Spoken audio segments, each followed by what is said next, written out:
Tonight on The Roast, Edward Snowden inconveniences the Bolivian president and Kevin Rudd challenges Tony Abbott to a debate. But first, Egypt's armed forces have overthrown President Mohamed Morsi and suspended the country's constitution.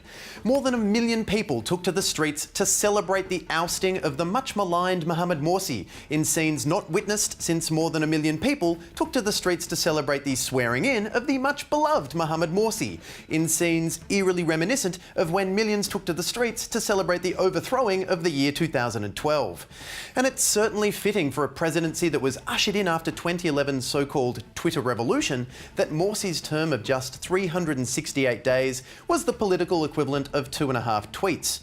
And so for now, Egypt has a new leader, Adli Mansour, who only took up his job as Chief Justice of Egypt's Supreme Constitutional Court 4 days ago. He went from being Deputy Chief Justice to President in less than a week. So it's fair to say that man knows how to sleep his way to the top.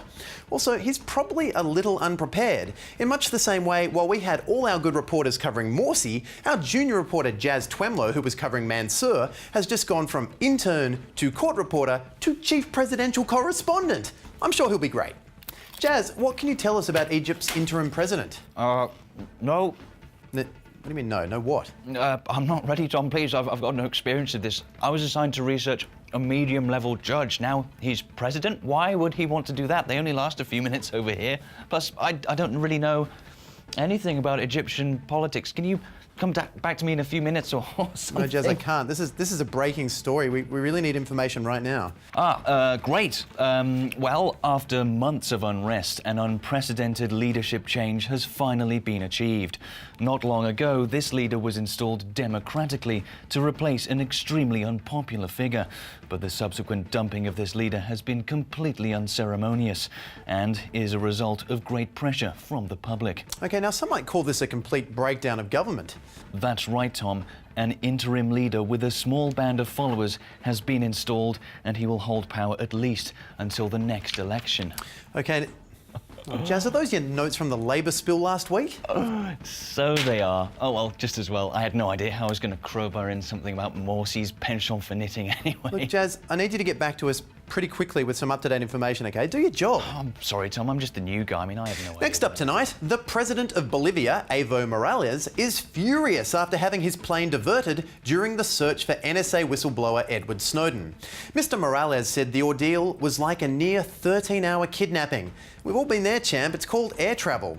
Now, during this ordeal, Portugal refused Bolivia permission to land, after which France, Italy and Spain then also banned the plane from entering its airspace, forcing it to land in Vienna. However, upon landing, Snowden wasn't on board, just as it was last week when journos took photos of his empty chair on a different plane, raising the possibility that this is not a photo of Edward Snowden, this is. So why did America think Snowden was on President Morales' plane? I mean, couldn't they just trust the Bolivian president, a man who was awarded by the UN General Assembly the title of World Hero of Mother Earth? I mean, it's one thing to disrespect a president of a country, but to pick on Mati, don't make him summon that turquoise man. I am Captain Planet! But suspicions arose that Snowden was on board after President Morales said his country would consider a request for political asylum if Snowden submitted one. And then he just happened to be returning from Moscow that very same day. Coincidence? Yeah, it was a coincidence. Snowden was not on board, but someone else was. And let's cross now to Dave Ferrier on board Air Force One, Evo Morales' plane. Dave, definitely no Snowden on that plane? No, Tom, and there never was any evidence that he was. It's just speculation, and you can't interfere with the presidential plane on speculation. Even if there was evidence, he's the president. He has diplomatic immunity. God, Evo was so furious. He kept shouting, "I'm the world hero of Mother Earth! I'm the world hero of Mother Earth!" And we kept saying that's not a thing. Yeah, right. So what's going to happen now? Morales is going to take it to the UN, Tom. It's pretty serious. Bolivia is claiming that it was an act of aggression. An act of aggression? Really? Is it on par with other acts of aggression like the Cuban Missile Crisis or the bombing of Pearl Harbor? No, but the president is very grumpy. Okay. Thanks, Dave. Well, Nick Richardson is currently with the Australian delegation in the UN General Assembly in New York. So let's join him now to see how the United Nations is responding to Bolivia's complaint. Order! Germany, China, order! America, stop it! You wouldn't be laughing if this happened to you. And now on to our next matter. Edward Snowden remains at large in the... Nick, why is everyone groaning there? Oh, well, at first everyone was really angry at the NSA for spying on them and really happy that Snowden was sticking it to America, but now Snowden's a problem that's spreading faster than frozen yogurt shops. It's only been a month and look at the trail of annoyance he's left behind him. He flees to Hong Kong, which threatens relations between China and the US. He arrives in Russia, which makes Washington angry at Moscow. He tries to get to Ecuador, who said they'd give him asylum, but then Joe Biden calls and says that would make America grumpy. And now, after having sought asylum in 21 countries, the mere rumour of Snowden being on a plane has caused an international incident between Bolivia and the rest of Europe, because they don't want to face America's wrath. That's a whole lot of international tension. This Snowden problem's got to be solved soon. I mean, I guess America could just stop threatening everyone who's even remotely connected to him. Yeah, that's never going to happen. No, Tom, someone either needs to give this guy up or give him asylum so the world can get back to being scared of America in silence. Hey, Russia, he's in your airport, isn't he? Deal with this. These guys need to award a new world hero of Mother Earth. The last one's getting grumpy. Translator got there in the end. Okay. We're joined once again now by our correspondent in Egypt, Jazz Twemlow. Jazz, do you have any more information on this new leadership? Tom, with the military now in power, perhaps they can start acting on the 64 promises that Morsi made when he was sworn in and then failed to deliver on. You can certainly get a lot more done with a militarily imposed democracy. People are more inclined to cut down on carbon when they're told to do something about it by not the minister, but the kernel of climate change. Narcotics, no problem. The government can literally wage a war on drugs. Okay, so you'd call this, what, democracy in action? Well, if the people don't like it, they can protest, and in response, the army will replace the kernel of climate change with a commander. What's not democratic about that? Ooh, quite a bit, Jazz. Look, are you even trying? I'm sorry, Tom, I'm just a new guy. I don't even know what I'm doing. Finally tonight, Prime Minister Kevin Rudd has used Twitter to challenge opposition leader Tony Abbott to a debate. Now, the tweet, posted last night, says, Hi, Tony Abbott. We need a debate on the national economy. National Press Club next Thursday. I'll be there. Over to you, K. Rudd. That's the political equivalent of saying, hey, meet me behind the library after school for a debate on the national economy. But I don't think it really goes far enough. I mean, after last week, the bar has been set really high on political challenges. It's got to be all or nothing. To really get our attention, Kevin Rudd should have taken Ms Gillard's approach and said the debate is on the condition whoever loses leaves politics forever.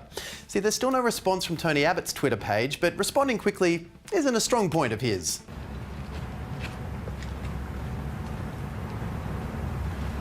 You're not saying anything, Tony.